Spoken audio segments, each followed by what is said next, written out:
The October 22nd regular business meeting of City Council. As Vice Mayor Henderson leads in Pledge of Allegiance. I pledge allegiance to the flag of the United States of America and to the republic for which it stands, one nation, under God, indivisible, with liberty and justice for all. Great, thank you. I'd remind those in attendance this evening that if you'd like to speak during our public comment period, to please sign up to do so. And in the back of the room, there's paperwork and some pen for you to fill out. Second item on the agenda this evening is the consent agenda. And what I'd ask is, I'd like to pull off item B for conversation and see if anybody else. And can we take item E off for conversation? Okay, great, thank you. And so with that leaves us A, C, D, and F. So hearing no further discussion, is there a motion to approve the consent agenda as amended? So moved. Great, thank you. Is there a second? Second. Thank you. And it's approved. All those in favor say aye. Aye. Thank you. Opposed? Motion carries. Thank you. Item B, I was just kind of going over the budget calendar, and first and foremost, what a great discussion we had on Friday with all of us about the salaries and moving forward in that regard, and compensation for our employees, which then led me to kind of really re-review the budget calendar as sort of presented. And so that is on page 12 of the PDF attachment, and would offer a couple of suggestions. I did check this out with the city manager and assistant city manager this evening, is to move our called council budget work session, which is currently scheduled for Friday, March 22nd, to Monday, March 18th. And I think there's openness if you would like to do that as an evening presentation at 5 or 6 o'clock, or if you want to keep it at 9. Just want to see what folks would like to do. Either way, 9 a.m., would that work okay for everyone? What are you moving again? Move it from March 22nd to Monday, March 18th. Oops. I'm just going to be on my calendar. March the 22nd? Yeah, from So the, this is the calendar, so instead of March 22nd, moving it to Monday, March 18th. And then we have to consider the time is what you're asking, right? right. And I think if we just lock in the dates today, I mean, if we can have some conversations about what's most accommodating for folks' schedules. But that's one. And then the second was, you see on that calendar a schedule of advertising requirements that's set for Monday, April the 1st. And so rather than receiving the city manager's budget presentation on the 18th of March, and then not meeting again to have a conversation about advertising the rate until the 3rd, it doesn't really provide, I think, an opportunity for all of us to sort of digest the presentation and have some conversations, let it sort of advance in our thoughts and conversation over the next 2 weeks. So I would offer that maybe we move that date from Wednesday, April the 3rd for our budget work session to Monday, April the 1st. And by doing so, we'll be able to make Julia's, Ms. Bortles' life a lot less nervous, because she'll be able to stay on track with the advertising if we were to do it that way. And again, that you would think of as an evening session, or? Yeah, I think we'll just keep that as an evening session. Okay. Does that sound agreeable to everybody? Okay. So with that, is there, we'll treat these separately. Is there a motion to approve the City Council budget calendar for FY20 as amended? So moved. Great. Is there a second? Second. Great. Thank you. Any discussion? All those in favor say aye. Aye. Opposed? Motion carries. Thank you. Next is item E off the consent agenda, the equipment purchase for the cemetery operations dump truck. I understand that Mr. Hamp has an update for us Yes, sir. Mr. Mayor, members of council, at our previous meeting, I'd received some direction to explore pricing repair to the existing truck. We took the vehicle to a vendor, and the vendor said that it would be necessary to replace the full metal floorboard and that they didn't make that part anymore. And they actually refused to offer a price to do the repair by sort of cobbling together a solution. So the staff has searched and located a used vehicle that would be a suitable replacement for a new vehicle. This is a 2015 F-350, has 15,000 miles on it. The list price is $40,500. Some compromise in terms of the facility or the features of the dump bed, but we can work around that. We will not be able to equip this with a snowplow feature, so we're trading some functionality, but I think this is a suitable and more affordable solution for the primary goal of facilitating the digging of graves at the cemetery. Okay, great. Sir, are there any questions? So basically, we have a choice here. We could go with go to the used market with a vehicle that, certainly 15,000 miles on it isn't certainly approachable, versus a new truck that could accommodate and would be equipped with a snowplow to add to our fleet for an additional, essentially $12,000, $13,000. Yes, sir. The math right? Great. So any Question that I'm just not aware of an answer, how urgently do we need another smaller snowplow? Is that something that would be of use, or? I think it would be of use, but it's not an urgent need. That was sort of an ancillary benefit to the, we can always use additional resource, but that is not as urgent as the primary function of the truck itself.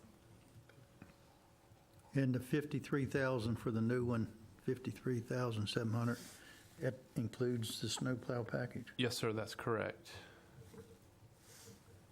Would they have to find additional staff for the snowplow, for the vehicle? No. Okay. So all great questions. Okay, with that, is there the discussion, what is the pleasure of council? A motion we have the $53,000 option or the $40,000 option?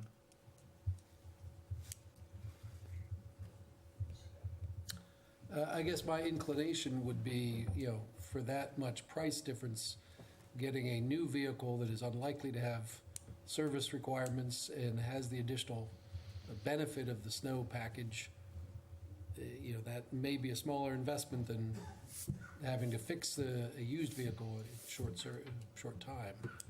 So I think I might be inclined towards the new vehicle, but I could be. Okay. I agree with Dr. Hossetter. I think the newer vehicle with the snowplow option gives us more option in the city for clearing our streets quicker and public parking lots, and less chance of breakdown. I mean, you got a vehicle that's used. It's used for a reason. Somebody traded it.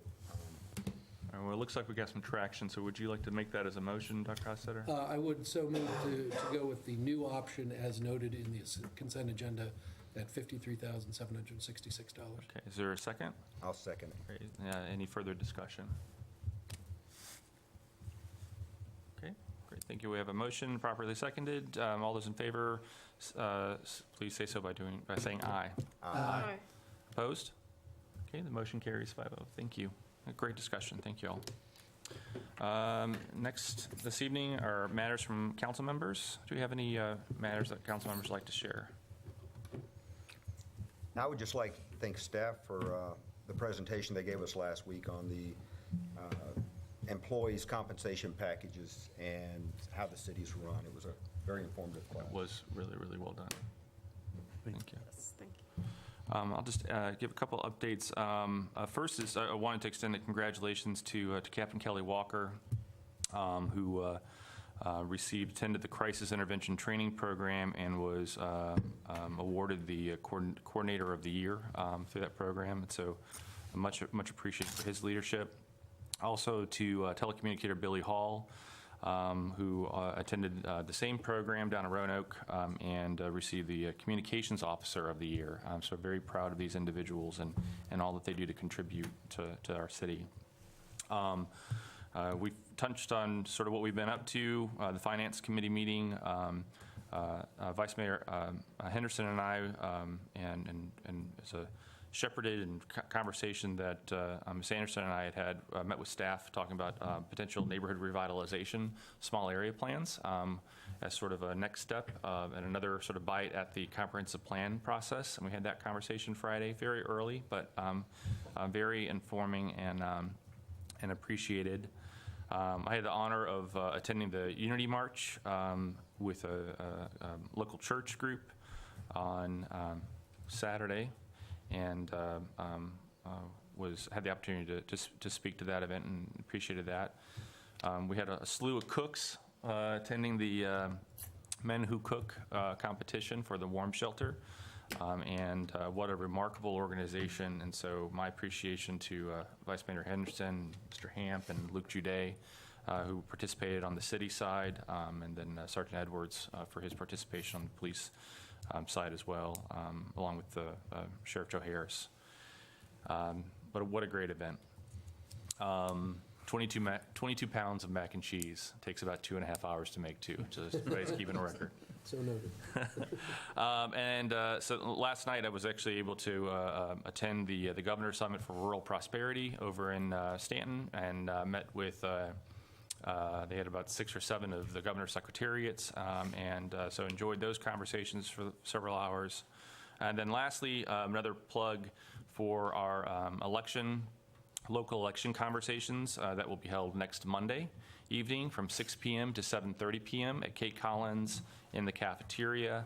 Had the pleasure of having a conversation with our facilitator for that program. We're very pleased to have Meg Hubeck from the UVA Center for Politics. She is the director of instruction for that program, and she will be facilitating that conversation for both council and school board. So appreciate her time and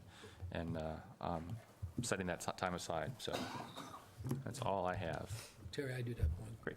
I had announced and then held my first constituent meeting back at the first Tuesday of October. Said I would be doing it every first Tuesday, not fully thinking through the fact that the first Tuesday of November is Election Day. So I will not be having a constituent meeting here in November. The next one will be December the 4th, which will be the first Tuesday in December. Great. Thank you. 9 o'clock at the French Press. Sorry. 9 o'clock. Awesome. Thank you. Next, number 4 on the agenda this evening is a proclamation congratulating the Waynesboro YMCA on their 60th anniversary. And I believe Dr. Hostetter has graciously accepted the role of reading the proclamation. All right. Well, I will read it first and then be glad to pass it on to Mr. Fife, who is here with us this evening. Congratulating the Waynesboro YMCA on its 60th anniversary and naming November the 1st, 2018 YMCA Day in the city of Waynesboro, Virginia.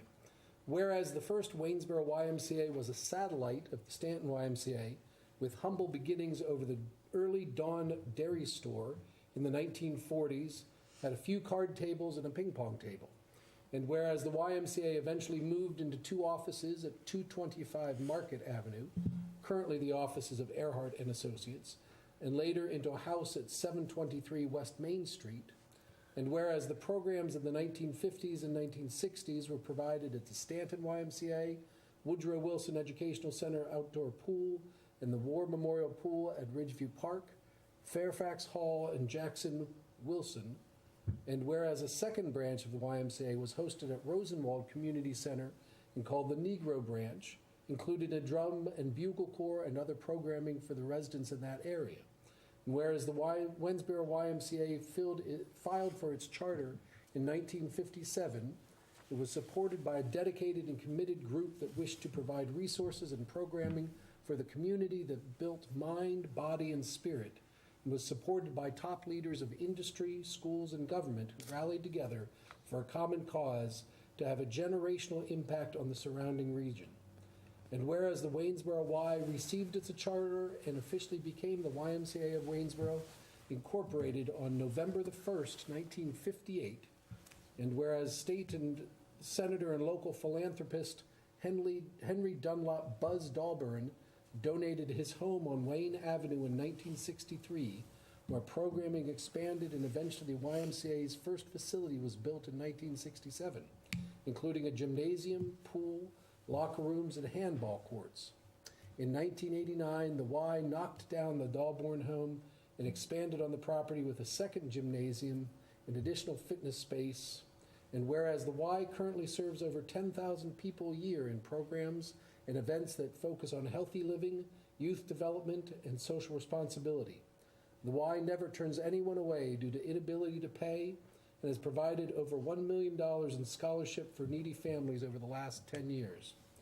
Now, therefore, I, Terry Short, as mayor and behalf of the City Council of Waynesboro, do hereby present a proclamation honoring the Waynesboro YMCA on its 60th anniversary and name Thursday, November 1st, 2018 as YMCA Day in the city of Waynesboro, and urge every citizen to enjoy the benefits of this organization. Jeff, do you want mine coming up?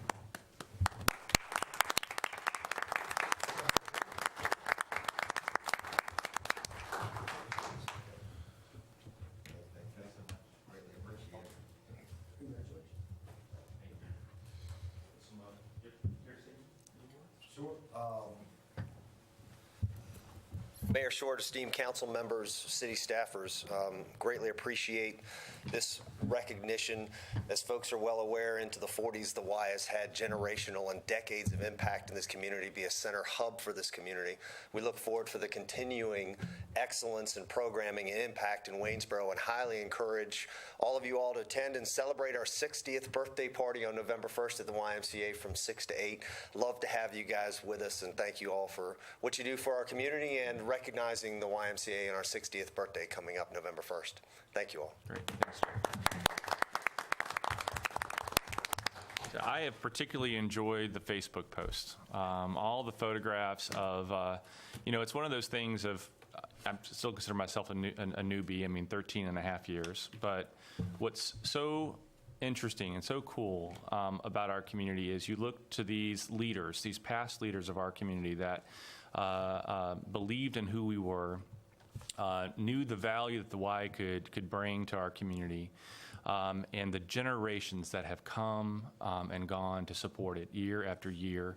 And I know we are a better community for your service, Jeff, and for the Y and the board, and all that you do there. So very much appreciate all that you do, and congratulations on 60 great years. Number 5 is a report and recommendation for financial policies from Courtney Rogers, Senior Vice President of Davenport and Company, LLC. Mr. Shaw. Mr. Mayor, members of council, financial policies are intended to guide the sound fiscal management and stewardship of public resources. And while we do follow best management practices in our financial management, formally adopted policies demonstrate to creditors, grantors, and citizens our commitment to such practices.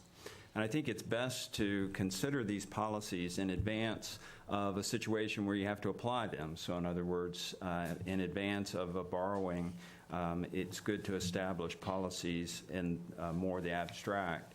And as well, I think that while there are policies that you have adopted, they're always worth review, and while there are policies that the staff can bring to you, we certainly recommend that you rely on some oversight from your independent financial advisors, and especially in areas such as debt management or investment policies, we would advise that you turn to your financial advisors. Davenport and Company are the council's financial advisors, and Courtney Rogers is here this evening to provide a presentation on financial policies. Thanks, Mr. Shaw. Jim, excuse me. Got a little allergies going with the change in weather, and I just noticed coming over the mountain right before the sun went down, the leaves are starting to change. So it's always nice to be back in the area again. Mayor, members of council, good to see you this evening. I thought maybe with Jim's intro, a little background too. I've been with Davenport. We celebrate our 20th anniversary at Davenport back in April, and I've been doing this 26 years. So financial advisory work is something that I've enjoyed doing for many years now. And part of what you're going to hear tonight is many years of working with the rating agencies and understanding what not only rating agencies who are rating your bonds if you were issuing bonds through a public offering, but also what the banking world, if you were issuing debt through a direct bank placement, as we call it, what the banking world is looking for. And then somewhere in between, some of the agencies, such as we did the financing earlier this year through VPSA, while they don't go through a real credit analysis, VRA, the Virginia Resources Authority, who I know you've issued debt through, they do go through credit analysis. And so some of the things they ask for are, what are your policies? We just went through that with an issuer who's going through their fall pool. So with that as a background, we assisted with the financing, as just mentioning, with the high school earlier this year. And as we were talking through that, one of the things we wanted to make sure is we understood what other needs were coming down the road as we think long term. And so that said, as Mr. Shaw was just saying, it's good to take that into account now. So while tonight we're going to, at the very end, talk about numbers, really this is about policies and getting yourself set for the possible issuance of debt down the road, and understanding for staff in particular, what are the rules, the guidelines, if you will, that they should be using as they come back to you to adhere to your wishes of the projects that you want to take on. So why are policies important? And Mr. Shaw hit on some of that, which, it's basically good, sound financial practice. Once you have these adopted, it sets a framework so that when staff is putting together a budget, a capital improvement plan, they have some guidelines to follow. The other thing that it's important is it puts in place for the councils that follow you. And so once you put these in place, it's not something they can just pull aside. There has to be some discussion as to why you would want to make the change. So when we put these benchmarks into place, one of the things that I'll say, we're not just picking these out of the blue either. These are benchmarks that we're going to use that if you want to be a solid rated entity in the AA range, which is where you are now, and you want to stay there and possibly push further into that AA higher end of the AA range, those agencies, the rating agencies, are going to want to see some policies put into place, but you're going to want to be in the same range as entities that they already rate as, let's say, a higher AA or a AAA. And so we're going to use those ranges as we set some of these goals as well. There's lots of different areas that we can do policies. Tonight we're going to touch on a couple. Budgetary operating investment, we're going to mention those just briefly. That's something staff's going to come back to you later on in the spring, probably during your budget session, and talk about. But tonight we're particularly going to hit on fund balance and debt management. The majority of your policies were last updated in 2005, so it's been a number of years, and exception of the fund balance policy, which was updated just a couple of years ago. Mr. Shaw talked about looking at policies every so often. They change. When I first started in the business in the early 90s, one of the things we looked at was debt as a percentage of your population. And we really don't look at that as much anymore because population doesn't grow as fast as, let's say, inflation on some of these projects. So it really didn't make sense. So now you're going to see some of the policies that the agencies have evolved to over the years. We'll talk about those tonight. The three national rating agencies, Moody's, Standard & Poor's, and Fitch, they've all updated their methodology since the credit crisis. Part of it was, as you all may remember, in 2008 when things were eroding in Wall Street, the rating agencies got themselves in trouble because they were actually rating real estate transactions where folks were packaging mortgages together and things like that. Those weren't the same analysts that we're talking to today. So they're still where they've been for many years, but the SEC's come down and said, we want to see more transparency. And that's been helpful in the sense that while we who are dealing with it every day kind of knew where they were headed with ratings, it's helpful to kind of see where you stand versus others. And so we're going to use some of those analyses as we go through the evening here.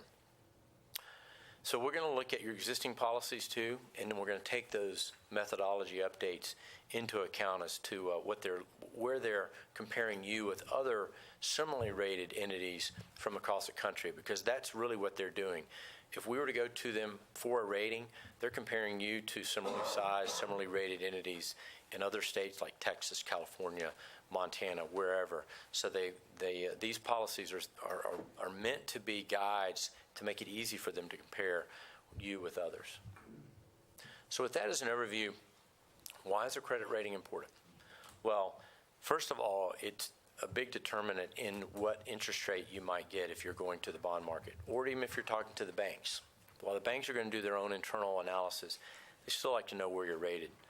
But one thing that is hard to put a dollar amount on is it also serves as a guide for economic development prospects who may be knocking on your door saying, well, if they're not rated very well, maybe it's not a very well-run place, and they may not want to locate here. But if you have a really good rating, they can tell you're run very well. You say, you know what, this is a place that I want to call home for my workers and our business. So that's something that some people kind of forget, but that is something they understand what ratings mean, because they're also having a rating in their world when they need to go out and borrow money.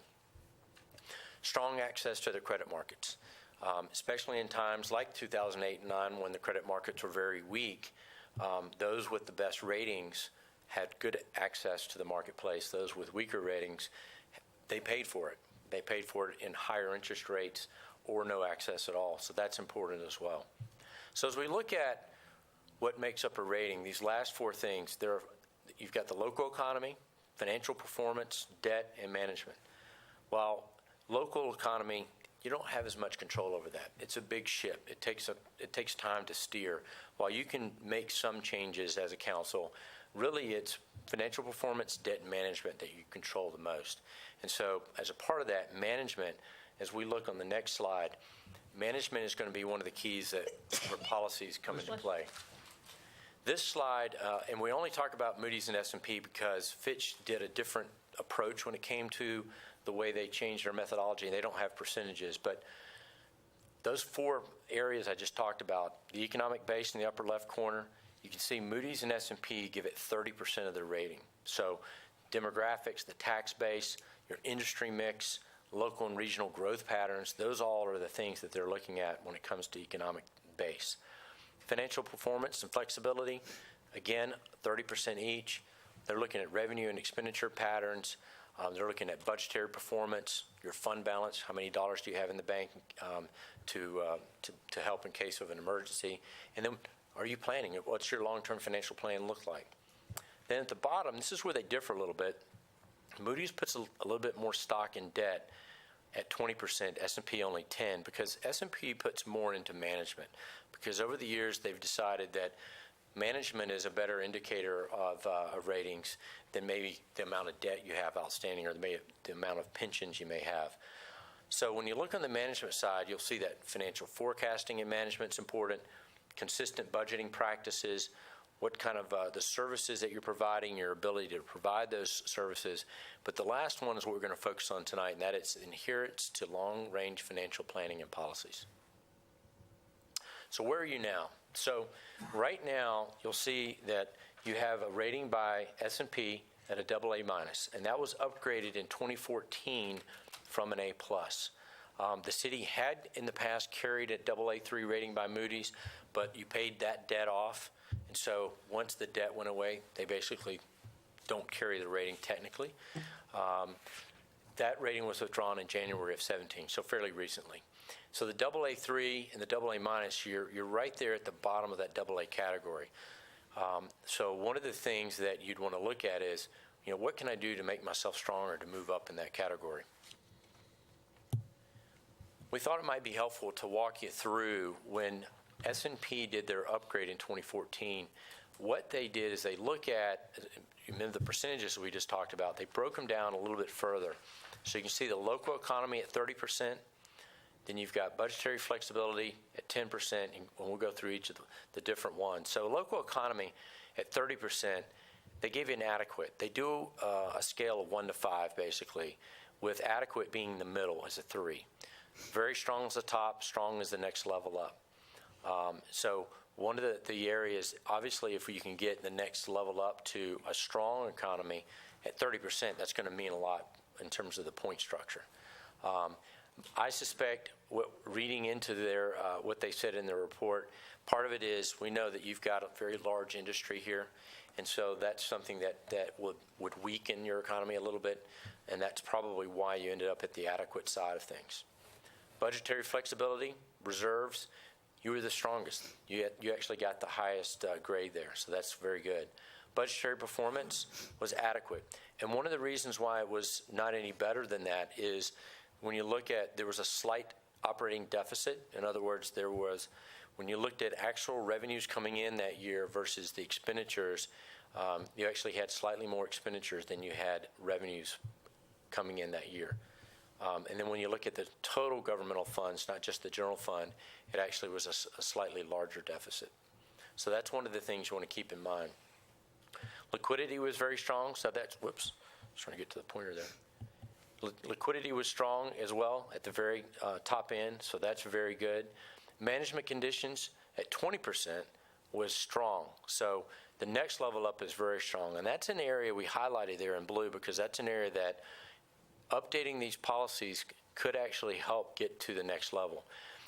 They said that the practices were good under what they call their financial management assessment methodology, that you have practices in most areas, but governance officials may not formally or regularly monitor all of those. Those are some of the things we're going to talk about tonight because I think there are some things that you can put into place that we can actually go from a good up to a strong, which will in turn maybe bump that up to a very strong. And that can make a difference in going from a AA minus up to the next level of AA. And then the last couple, 10%, again, debt and contingent liabilities. Adequate side, again, they were looking at their ratio of debt service to governmental expenditures. And then also they're going to add in their pensions and things like that, OPEB as well. And then one of the things that all Virginia localities, cities and counties both get the highest score of very strong is for what they call the institutional framework. And what that means is essentially our elected bodies in Virginia can make the decision to raise taxes or not, just by a formal vote and a simple majority. There are some states that you have to actually have a referendum to raise taxes. That obviously is going to be very weak in terms of being able to, from an institutional framework standpoint, move revenues around. So as I mentioned earlier, we're going to hit very briefly on budgetary, operating, investment policies, just kind of a high level. And again, staff's going to come back, work with you on that a little bit later on. So balanced budget, a policy would be something that may be as simple as committing to having revenues and expenditures be level. Again, it's really it's trying to put these things into place so that you don't get carried away and say, you know what, this year we're going to use fund balance to meet some of our operating demands, and that's a really big no-no right now. That's where you get those deficits when it comes to the agencies. They'll slap your hand faster on that one than any of them. Operating projections, maintaining a multi-year system of projecting revenues and expenditures. Capital improvement program, putting in a schedule of expenditures that not just what you're going to do next year, but what are we doing down the road? And they can move around, but they want to see that you've got a plan, you're forward thinking past the next year. Financial reporting, one of the things as they've gone through the process of the last 10 years and the downturn is they've found that governments where staff is giving the local elected officials reports on a more regular basis are those who did better during some of the downturn. So making sure that you're getting budget to actual reports, making sure that you're getting investment reports are things that they're going to want to see there. And then finally, investments. Of course, we have the state code that serves as a very good guideline. But when you dig down into it, there's actually some things there you probably don't want to invest in as a local government. And so those are things that we can help with and digging a little bit deeper and setting some parameters to keep the city out of trouble. So fund balance policies. Really, again, we're going to talk about fund balance and debt. Those are going to be the two keys. And fund balance is a very important one.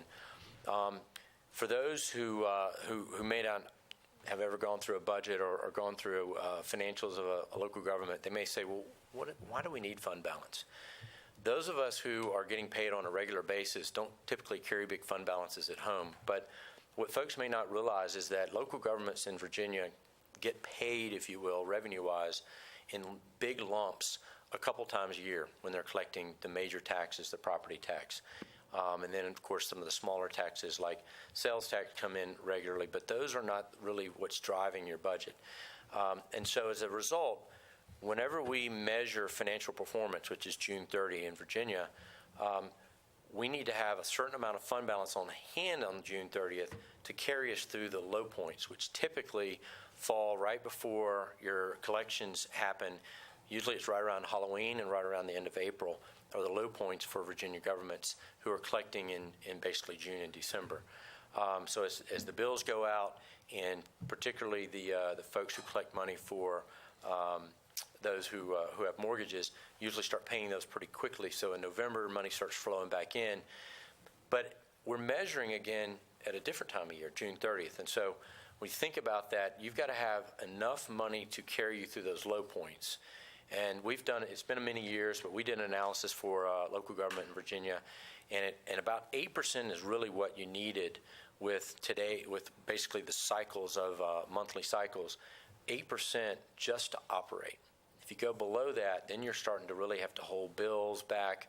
You're having to go to the bank maybe and borrow money, and that gets costly. And so that's a really important, that first one is the most important one, which is having enough cash flow to eliminate having to go to the bank to borrow. Then you've got to have a little bit on top of that for potential natural disasters. We had the hurricane that obviously we're fortunate didn't hit too bad in Virginia of the last two that came through. But FEMA doesn't show up with a checkbook and say, how much do you need?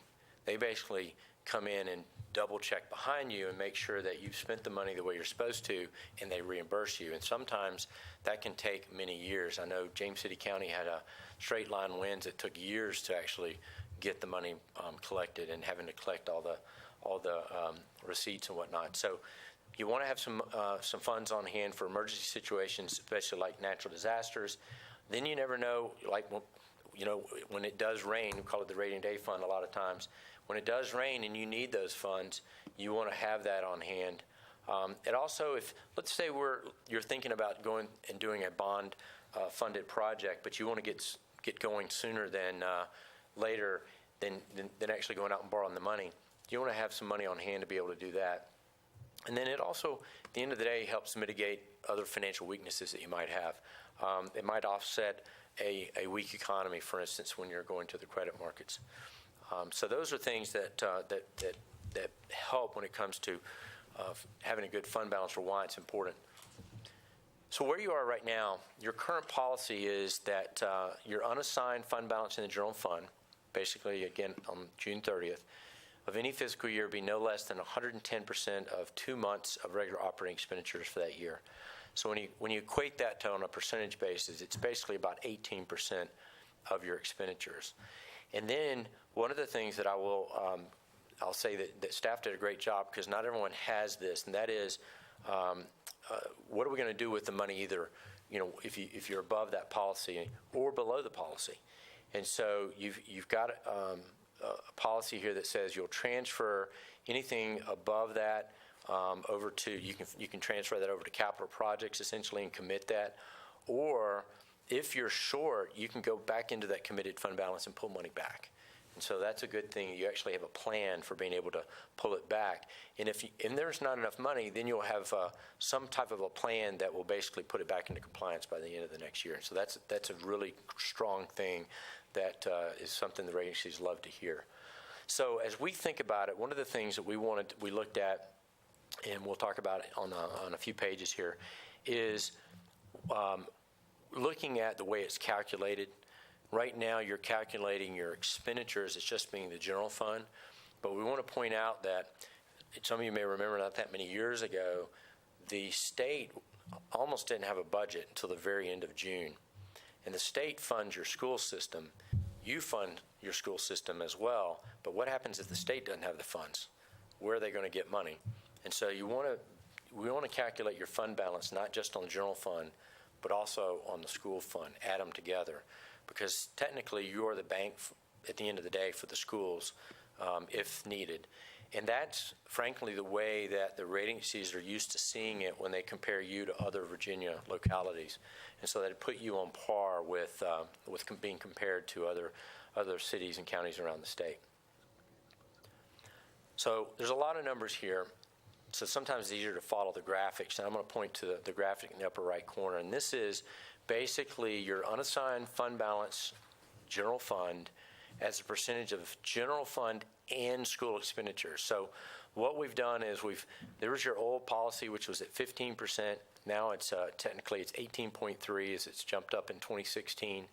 So you're already meeting your policy, or this suggested new policy, I should say, or a new way of calculating it. You're meeting it, so you're not having to come up with additional dollars. You can see you're at 19.1 at the end of 2017, so you should be in good shape with our suggestion if you would like to move forward with that recommendation. The other thing what we wanted to show you is what happens when you add that committed fund balance, and that's going to be the lighter yellow here, is adding that on top of, because if we're going to the rating agencies, we want to give them the positive, which is if the money is not already spent, even though you've committed to use it for capital projects, in an emergency you could go and pull it back. You've got that ability. And so we would argue, because all the other localities do as well, that money could be pulled back. So technically you're well above that policy.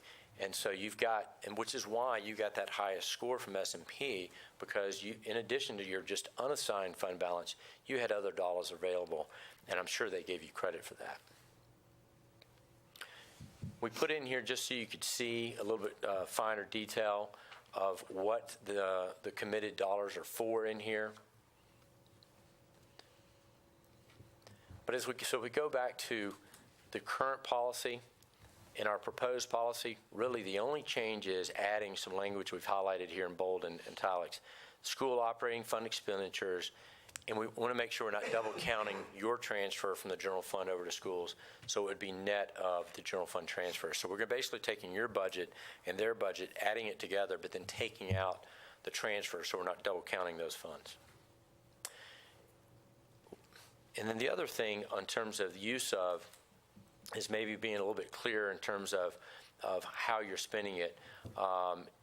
To fund planned scheduled capital expenditures in the event of the city's general fund unassigned fund balance level exceeds the policy floor, basically putting that language in there, because I know that's what you've been doing, is you can use that fund balance in excess of the floor for one-time capital. And that's as opposed to using it for, hey, we want to give, you were just talking about pay raises and looking at possible pay raises for the next budget. You don't want to use fund balance for that, because the next year you're going to be looking for those revenues, and that's what they call basically a deficit budget. So we want to make sure that we're stating that the city may not use fund balance to fund current operating expenditures of the city. So we're explicitly saying that. And again, as I mentioned earlier, that way it's in place not just for you, but for future councils, so that they really have to explain themselves to violate the policies that are on the books. And one thing I want to point out in the box here is that one of the, by using our new calculation and changing the percentages, we know that will dig into the amount of unassigned fund balance that might be left at the end of the year that you would normally transfer to committed funds. So that just means you're going to have to be a little, as you're doing your budget for next year, it's going to be less dollars you'll have available once you do the math that you could move over to put into the capital purchases and repairs. So that just means you're going to have to be a little more frugal maybe in the first couple of years as you get it set up and get used to it. When you talk about one-time revenues, again, what are they? Well, essentially, they're lump sum payments, and that could be, for instance, we know that there's potentially some revenues coming up on the jail side for someone buying into the jail. We understand it could be $6.5 million over the next 10 years that'll be coming to you all. So the question is, how are you going to spend those one-time revenues? Because while it's over a 10-year period, there's basically a finite end to that. So one of the things we need to consider when you look at those one-time revenues is when and how to apply them. A couple of thoughts might be you could use those revenues for one-time pay-go capital items. You could use those to possibly service debt service. Let's say that we're going to issue debt while you're still waiting for some of your existing debt to pay off and to go down a little bit. Maybe use it to help shave that peak. Those are a couple of options. But knowing that there are possibly down the road, this is where that 5-year plan comes into play, there may be some jail projects down the road, because if the jail's continuing to expand, at some point you might need to add on to it, or you've got the jail itself needing some upkeep. We might think about setting some of that money back. You may not want to use all of it in one place, I guess is what I'm trying to say. So one of the things to think about is adding a policy in to make sure that you don't use one-time revenues to fund operations. Again, just like we talked about on the previous page, not using fund balance except for one-time uses. So now we're looking at debt management policies. So thought it might be helpful just to give you a sense of where you stand right now. In terms of the general fund, it's about $7.4 million of debt outstanding as of June 30th of 2018. On the school side, and we've added in the new debt just issued, roughly $20 million. That's $27.8 million. So a total of about $35.2 million in terms of debt service right now. When you look at the existing debt service on the general fund, you can see it's about $1 million a year for the next, about 8-9 years or so before it drops down. So there's really not a big drop down for anything, for any new projects you might be thinking about right now for a number of years. When we look at the schools, we've got this one little peak right here, about $3.2 million, and then it drops down to $2.9. You've got a little bit of a valley, and then it comes back up before it drops again. We talked about trying to smooth that out, but decided not to for the moment. But you've got, right now on the budget, you're at $2.4 million. You're going to have to find those dollars to get up to that peak before things start coming back down. When we combine them together, you can see you go from about $3.3 million in 2019 up to about 4.4 before it comes down. So that's where you might shave that peak earlier, where you use maybe some one-time revenues to help offset a need for additional revenues in that 1 year. One of the things we look at is how fast are you paying your debt down. We want to make sure that we're not extending debt too far out. About 56% of the debt is being paid off over the next 10 years. So that's a pretty good rapid. We want to make sure we're north of that 50%. 55 to 60 is a range we want to stay in. So that's one thing we'll make sure we take a look at. But the two key ratios that we really are going to focus on tonight are debt to assessed value and debt service to expenditures. So one of them, the first one is outstanding debt. So that $35 million divided by your assessed values. Basically, what is the value of personal and real property for the city? And that kind of, think of it as like a credit card limit. That's really what these are going to help us do. And then the debt service to expenditures is how much annual debt service are we paying divided by your total budget. Okay, so it's kind of that, whenever you've gone to buy a house, they want to know how much your revenues are in terms of a percentage of your budget. You don't want to have too much on your mortgage. That's really what this one is similar to. So as we look at the debt to assessed value, again, it's really measuring against the size of the tax base. The reason that it's important to the rating agencies is they're thinking of it from the standpoint of if something happened, if the value of your base goes down or you need to raise revenues quickly, they want to know you've got a robust base to be able to raise those revenues to be able to cover the debt service. A policy that we would recommend is general fund debt should not outstanding, and really it should be general fund in schools, frankly, should not exceed 4% of the total assessed value of taxable That should be basically, I want to say taxable real estate. It really should include personal property as well, because that's the way the agencies are going to look at that. So as we write that up, we'll make sure those details are in there, because we'll put in front of you a written policy document to actually adopt when the right time comes. And again, we're including schools in here, so we want to make sure that because you're borrowing not just from the general fund standpoint, but from the school standpoint. So when we look at where you stand right now, you're only at about 2%. So you've got room to add more debt. And remember, I mentioned earlier that we weren't just going to pick some numbers. Well, Moody's criteria basically defines that to be in a AAA category, it's less than 0.75, and to be in the strong, it's 0.75 to 1.75. And you might say, well, wait a minute, 1.75 is right here, and you're recommending 4%. Nationally, most states, localities have school districts that have their own taxing powers. Where so the local government is borrowing their own debt, general fund debt if you would, and the schools are borrowing their own debt, and there's two separate tax rates. So this graphic is really meant for those types of governments. So basically we've taken this number and roughly doubled it to come up with that 4%. It's a guideline that we used around the state of Virginia many years. We've got a number of AAA and AA localities who have this type of policy. So that's our recommendation, is to go with a 4%. The thing we found over the last several years, even when we saw real estate declines, is that it's really the debt service as a percentage of expenditures is the one you're going to bump up against before you bump up against the debt to assessed value. And that one, again, is really looking at the debt service as a percentage of your budget. They want to make sure you're not over-leveraged in terms of the annual dollar spent on debt service budget. So a policy that's worked very well in the state is not to exceed 10%. And when you look at that, you can see that right now when we get that peak up there, you're going to be right around 7%. So you've got some more room, not as, again, as I mentioned, not as much as the previous one. So when you look again at S&P, they've got the criteria for this one. Very strong is less than 8, strong is 8 to 15. So we've kind of went just a little bit into that strong at about 10%. That's a number that we've used.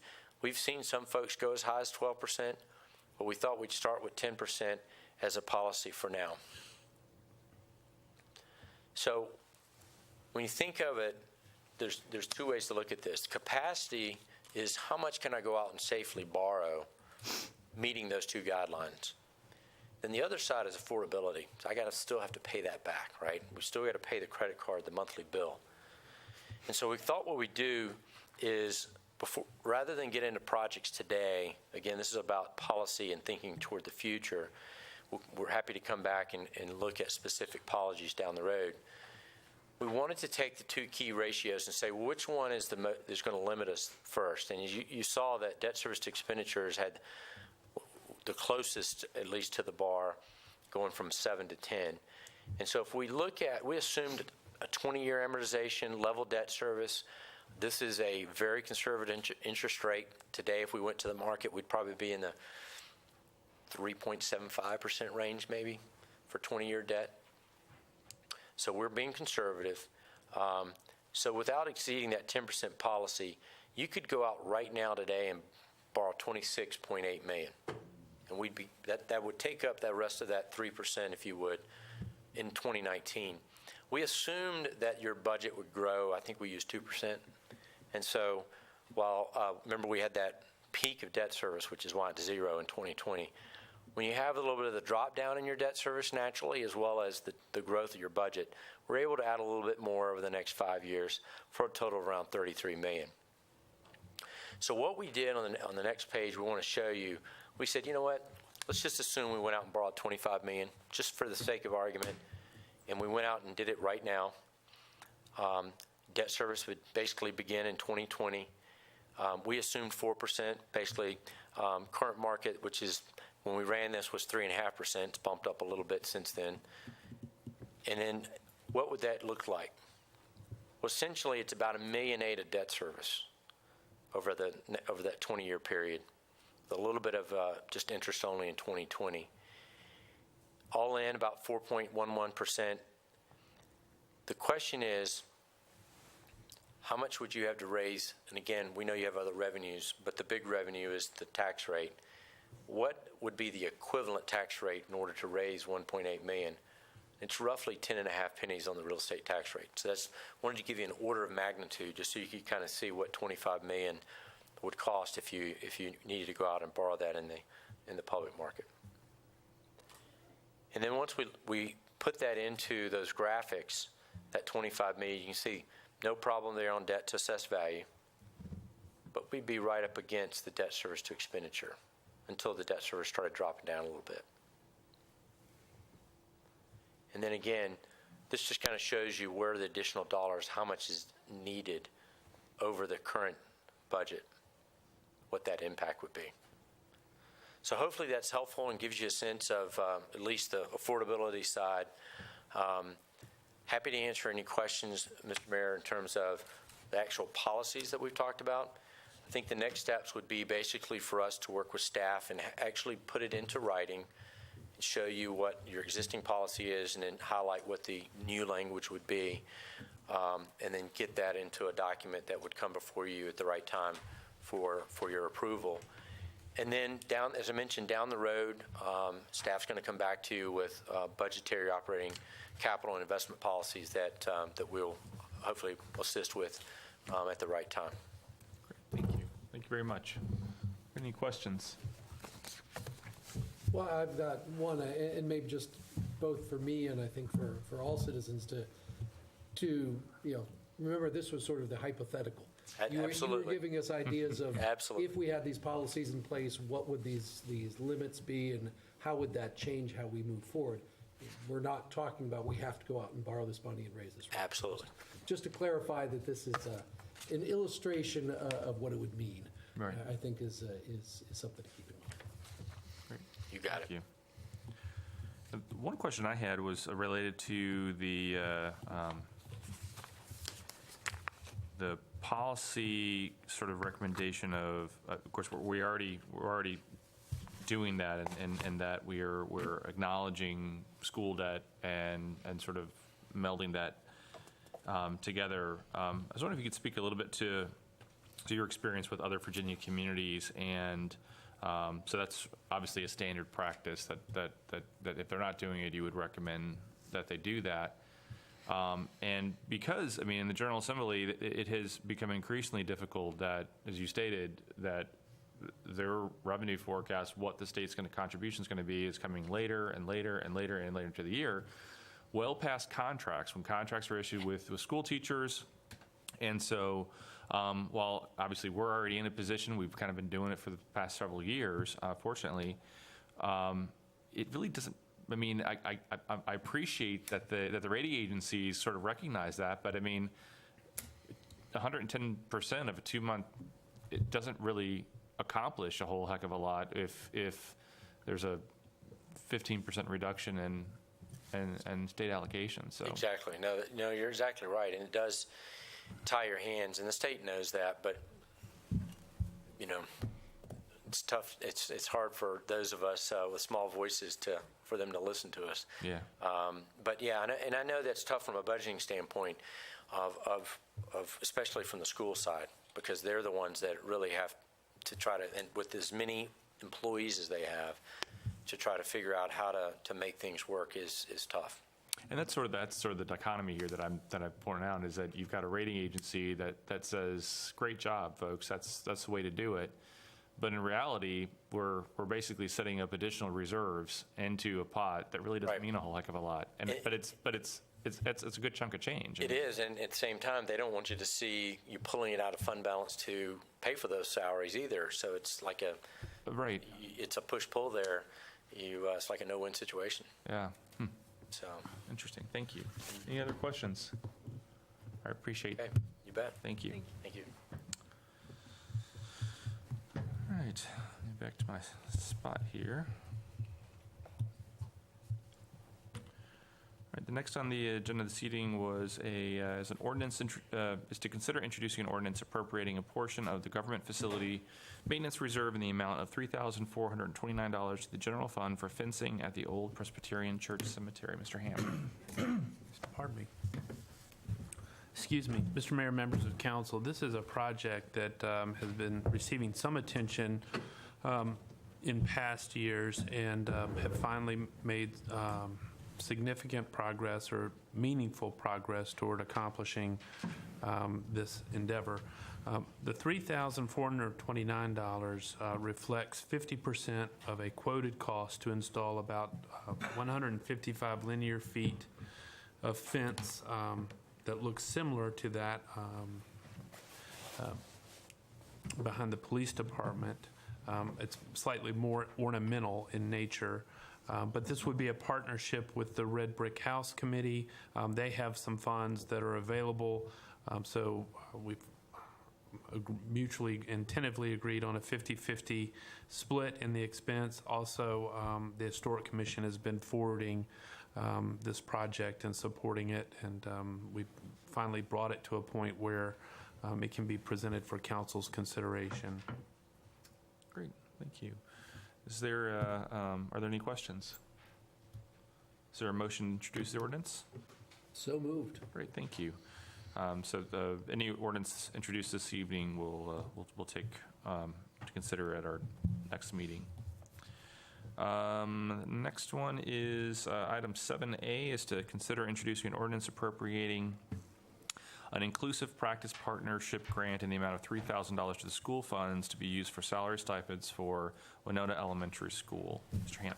So items 7A and B are federal revenues, and item 7C is a state revenue. There are no local funds here.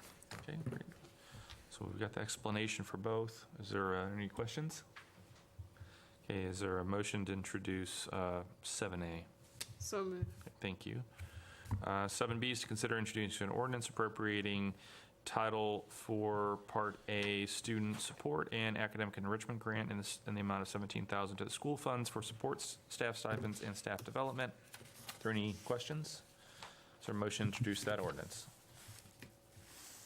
I'll make the motion. Great, thank you. Item C is to consider introducing an ordinance appropriating a workplace readiness skills for the Commonwealth grant in the amount of $5,955 to the school funds to be used for purchased services. Mr. Hamp. These are state funds. Okay, any questions? Is there a motion to introduce? So moved. Great, thank you. And brings us to number 8, communication correspondence and calendar. Mr. Hamp. I don't have anything this evening. Okay. Anything else? Which brings us to number 9, which is the citizen comment period. Do you have anybody signed up? Yes, sir. We have one individual, Mr. Burl B. Bridge. Okay.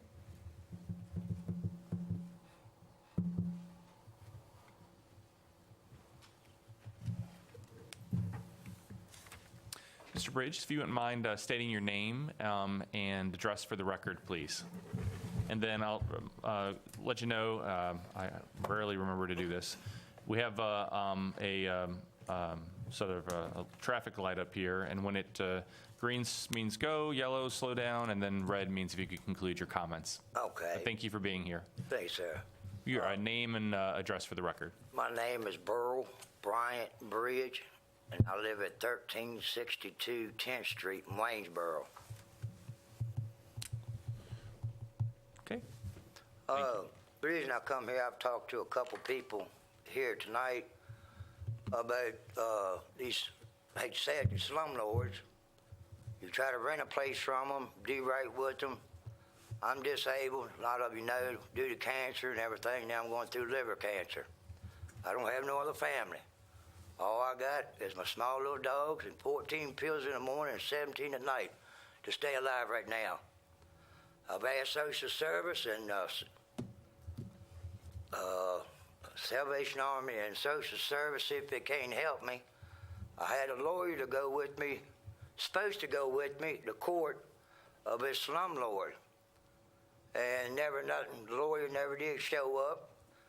And just because he didn't show up, now I get my opens outside now, me and my animals get to sleep outside because of this. You don't have nobody in this town to help people like us. What are we supposed to do?